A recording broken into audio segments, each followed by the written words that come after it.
Hi my families and sisters எல்லாரும் எப்படி இருக்கீங்க? லாஸ்ட் வீடியோவில் சொல்லியிருந்தேன் நான் ஃபஸ்ட்டு எப்போ ஆர்மி குவார்ட்டர்ஸ்க்கு போனேன் அப்படின்னு சொல்கிறேன்னு. இப்போ சொல்கிறேன் கேளுங்க.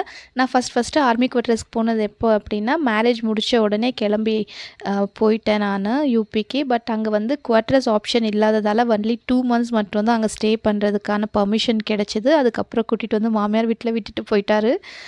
நான் வந்து அங்கே எக்ஸ்பீரியன்ஸ் பண்ண ஃபஸ்ட் டே எப்படி இருந்துச்சுன்னா, ஒரே ஷாக்கிங்காக இருந்துச்சு. ஏன்னா ஒருத்தர் வந்து எனக்கு பார்த்துட்டு நமஸ்தே தீதி அப்படின்னாங்க. நான் அவங்க முகத்தை பார்த்துட்டு நமஸ்தே ஆண்டி அப்படின்னு சொன்னேன். நோ ஆண்டி ஒன்லி தீதி அப்படின்னு சொல்லிட்டு போயிட்டாங்க. எனக்கு ஒரே ஷாக் ஆயிடுச்சு.